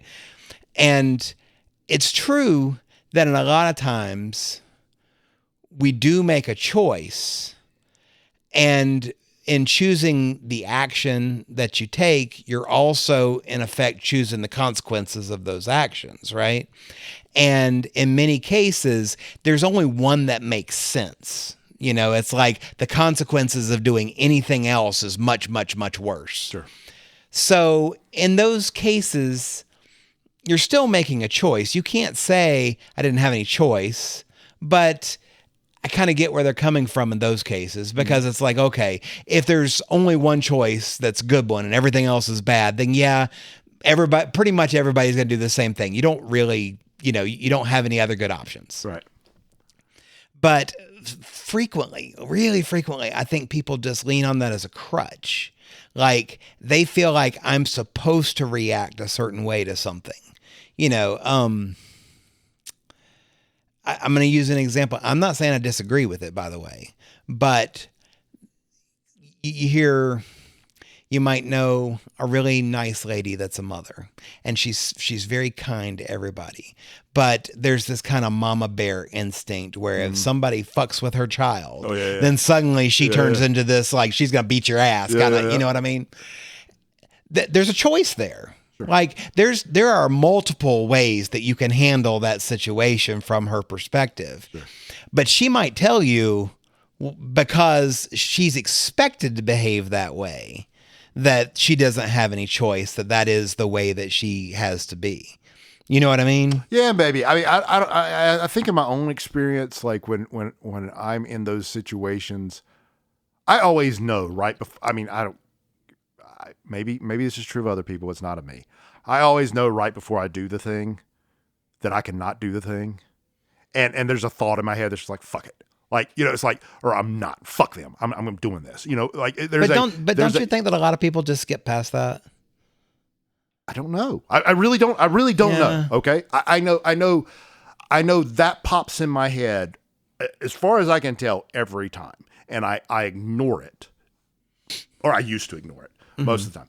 But the thing I'm really trying to get at is not just that you can make a different choice. It's that you can remove the whole situation.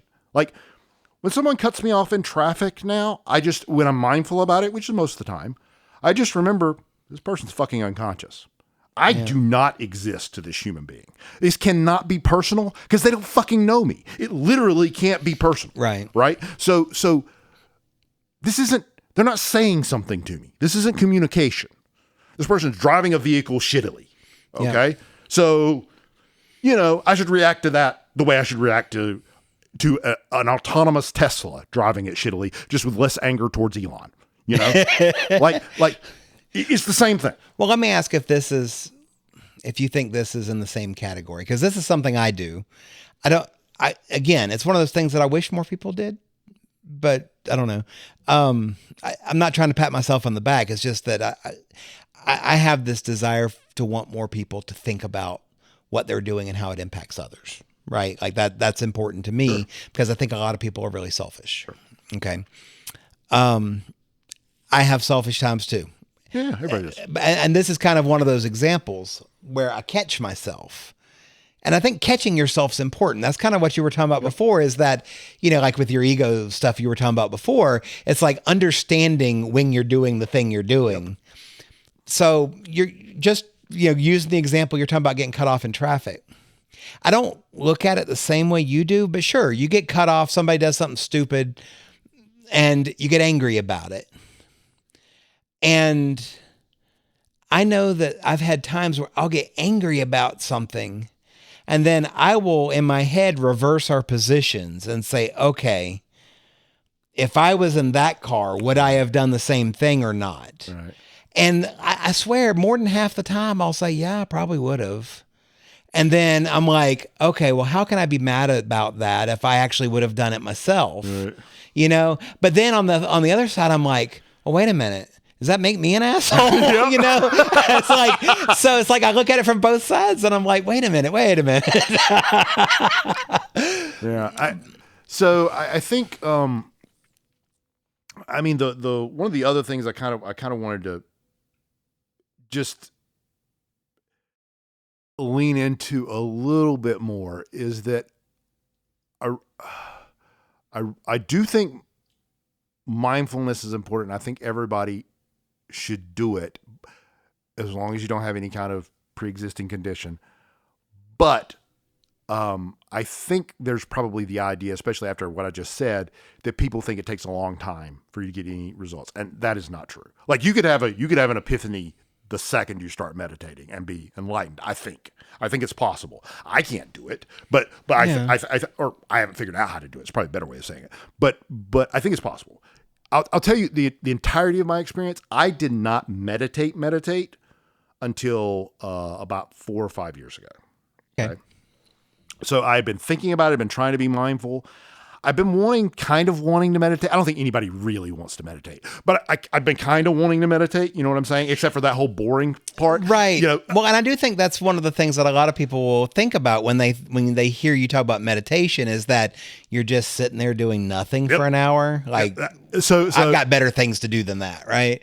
So I'll tell you that was where I was.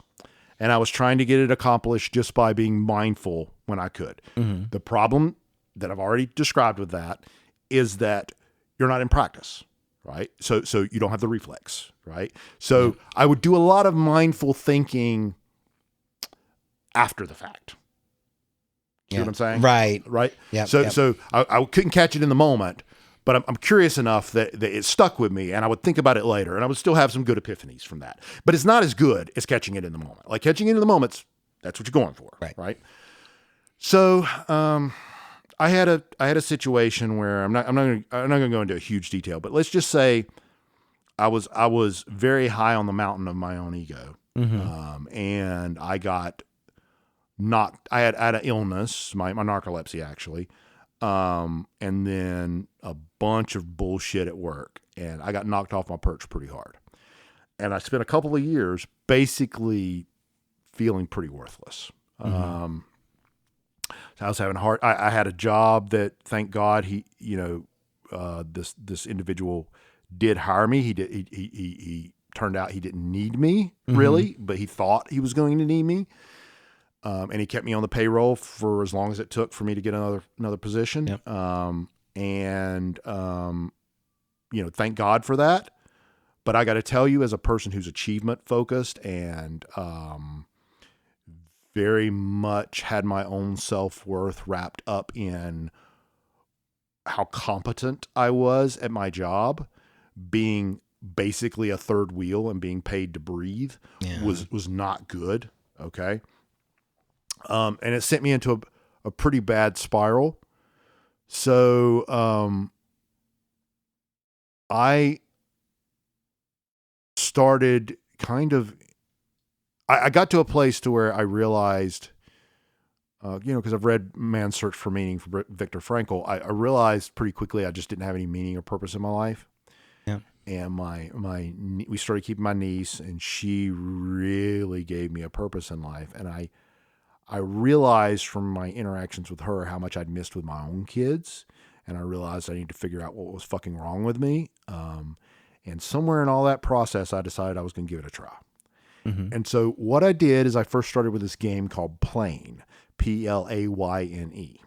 Okay. And it's a really cute Steam game where basically you're on this little island that's barren, and you got this little fire that's barely burning, and this little fox that talks to you. And basically the fox has you stare into the fire to do your meditation and breathe in and breathe out and watch the fire and all this stuff. Right. And the more you do it, the more the island blooms, and the more beautiful it gets, and all that kind of stuff. Okay. That didn't work great for me, but I did have my first real breakthrough with it, and that was I had a point where I did a 10-minute long meditation, and I literally don't remember anything but about the first 30 seconds of it. Mm-hmm. Like the rest, it just seemed like it just went like that, and it was gone. I wasn't asleep. I was fully conscious. I was breathing, but the time just disappeared. I lost myself for a period of time. It's the only time that's happened. It has not happened since. But it showed me that there was something there. There was something real going on there. That, I could be so focused, so in the moment of breathing and looking at this fire that I completely lost everything. Like I was just a complete peace for 10 minutes, right? But I got frustrated because I kept trying to get that, right? I got goal Oh, oriented. right. You Yeah. can't be goal oriented with this. You just have to accept what comes. Okay. You can't be goal oriented. So, I quit doing it, but around the same time, I started listening to Sam Harris in his Making Sense podcast, right?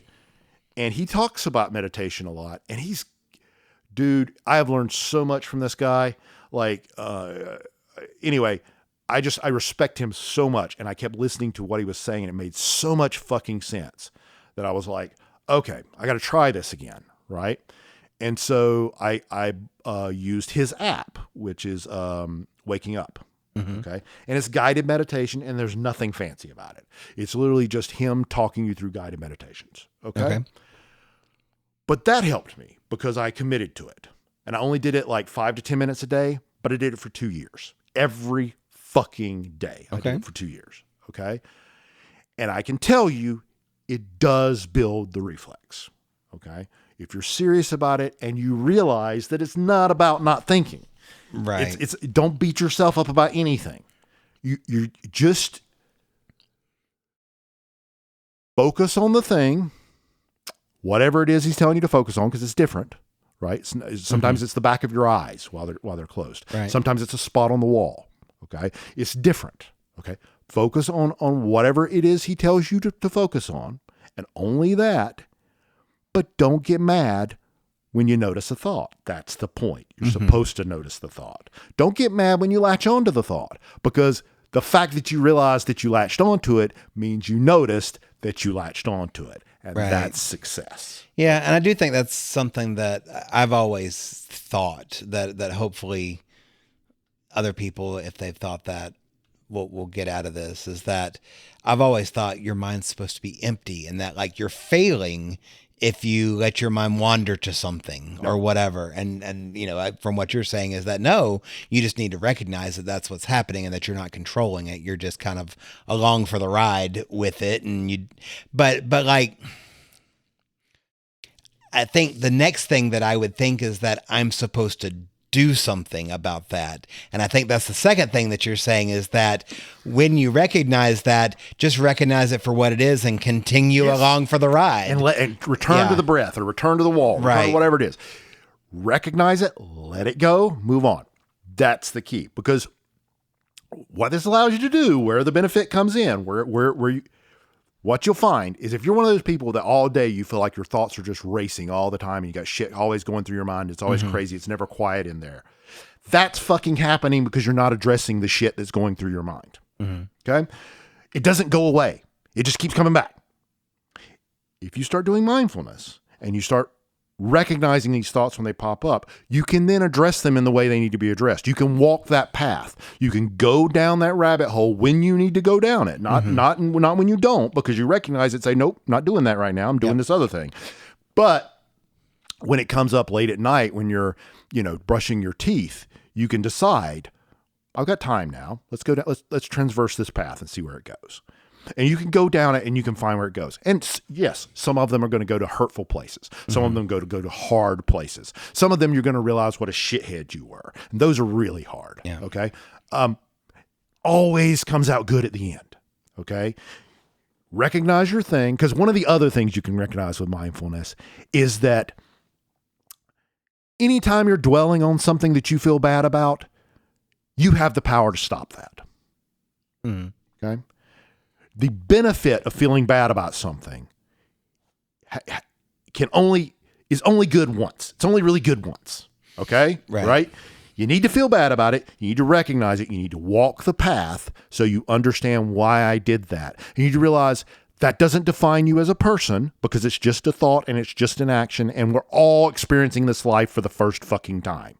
So we can forgive ourselves for that, lodge that in as that is not what we do next time. And that is how we learn what our boundaries are. That is how we learn what the lines we don't step over. Because we walk that path, we recognize that we did the bad thing, we recognize why we did the bad thing, and we understand how we can not do the bad thing in the future. That's why I think this is so fucking important.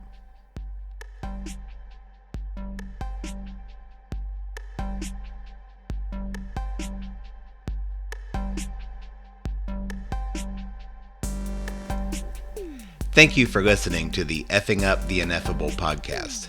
If you enjoyed the show, please share it with your friends. If you didn't, well, thanks for sticking around this long anyway. We are available on most major podcast platforms, including Apple Music, Spotify, YouTube, iHeartRadio, Amazon Music, and more. We are currently releasing new episodes every 3 weeks on Thursdays, but hope to increase the frequency of releases in the near future. Please subscribe to us on your favorite platform to be informed when new episodes release. And also, we love feedback. Feel free to find and follow us on X, Blue Sky, Threads, Instagram, or Facebook and let us know what you think. You can also email us at effinguptheineffable@gmail.com. Thanks again, and we'll see you soon.